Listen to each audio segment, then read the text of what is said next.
January 2008, the world was standing on the brink of a financial apocalypse. But in the mirrored glass towers of Paris, the financial elite weren't looking at the United States. They were looking inside.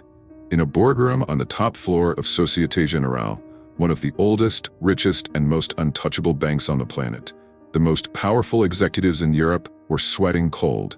They had just discovered a hole, not an accounting error, not a bad investment, a financial black hole that threatened to swallow 150 years of history in a single weekend. The cost? 50 billion euros, nearly $70 billion, a sum so absurd it surpassed the GDP of entire nations. If the press found out, global panic would be instantaneous. If the shareholders found out, the stock would drop to zero in minutes. The CEOs, men who were paid tens of millions of dollars a year to predict the future, were completely blind. How did this happen? Was it a Russian cyber attack? A global syndicate of hackers? Corporate espionage engineered by Wall Street? No. The architect of the greatest banking fraud in human history wasn't a criminal mastermind.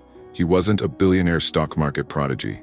He was a junior clerk, a 31-year-old man named Jérôme Kerviel, who had started in the bank's administrative basement, an invisible man, a nobody who earned a modest salary, took the crowded train every day, and sat at a tiny desk surrounded by hundreds of other employees.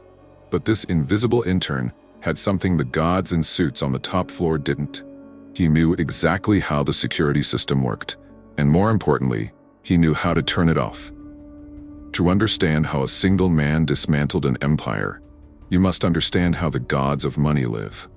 In the world of high finance, there is a brutal class divide. At the top are the traders, the rock stars, men who gamble billions before lunch and drink champagne by the afternoon. In the basement, there is the back office, the engine room, where assistants, interns, and coders spend their days processing the traders' paperwork, checking passwords, validating risk limits, and fixing typos. Jérôme Kerviel spent 5 years in the back office. He was the guy who cleaned up the mess. And it was there, in the darkness of the servers, that he learned the bank's dirty secrets. He learned that the security alerts that supposedly protected the bank's billions were automated and dumb. He learned that auditors never looked at canceled transactions. He found the blind spots, the loophole, when Jérôme was finally promoted to a junior trader on the arbitrage desk, the absolute lowest rung of the elite. He took the keys to the kingdom with him. He knew the security algorithm better than the men who built it. At first, the bets were small. He made an unauthorized trade and won. To the bank, profits aren't questioned. They're celebrated. His brain was flooded with dopamine. He was outsmarting every suit in the room. But in the financial markets, genius has an expiration date. Soon a bet went wrong. He was bleeding millions. If he admitted the loss, he would be fired for protocol breach. So he did the unthinkable. He used his old back-office passwords to create ghost trades, fake positions in the system that canceled out the real losses on the director's spreadsheets. To the bank's central computer, everything was perfectly balanced. In reality, Jérôme was doubling down to win the money back. The virus had been implanted, and nobody, absolutely nobody, noticed. The year is 2007. While the United States began to implode with the subprime mortgage crisis, Jérôme Kerviel was living a solitary nightmare in France. The math had spiraled out of control. To hide the first millions lost, he had to fake billions. The scheme became a starving monster. He was creating fake brokerages, forging emails from invisible clients, and using the auditor's days off to inject tens of thousands of contracts into the Asian market. Imagine the cognitive load.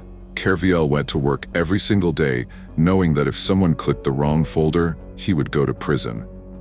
He didn't take vacations, because if someone else took over his terminal, the house of cards would collapse. He slept a few hours a night. Paranoia consumed his brain. But the most bizarre part of this story? For most of 2007, Jérôme was winning. He made bets so insane and risky that by December, the hidden profits from his illegal trades hit 1.4 billion euros. By himself, The invisible intern had generated more profit than the entire rest of the bank. But he couldn't declare the money. If he did, they would audit the accounts and realize he had broken every financial law in France. And kept gambling. Until January 2008 arrived. Global markets began to plummet. The stocks Kerviel had bought with the bank's invisible money began to bleed. And the wound opened so fast that no fake back-office bandage could hide it. The hole went from 0 to 50 billion euros in a matter of days.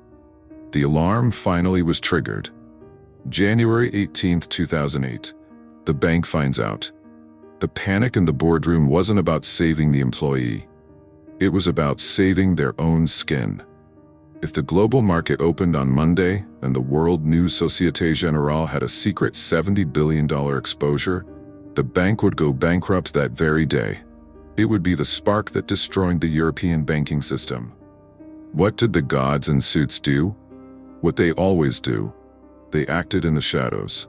For 3 days in complete secrecy, the bank desperately began liquidating all of Kerviel's positions. They dumped billions of shares onto the market, causing an artificial crash in global exchanges. The market thought it was the apocalypse. Only after they cleaned up the mess did the bank call the press. They pointed the spotlights at the 31-year-old, a malicious hacker, a financial terrorist, they claimed. The perfect narrative. It was the intern's fault. The system was innocent. Jérôme Kerviel was sentenced to 3 years in prison. He owes the bank the symbolic sum of billions, an impossible debt. But what about the bosses? What about the men who built the flawed system, who ignored the 74 security warnings because the department was making a profit? Not a single top executive went to jail. Many walked away that year with their performance bonuses fully intact. The bank paid fines, the government injected liquidity, and the machine kept spinning. We like to believe our money is protected by geniuses, that Wall Street systems are impenetrable. The story of the intern who melted down $100 billion proves the exact opposite. The system isn't protected by fortress walls.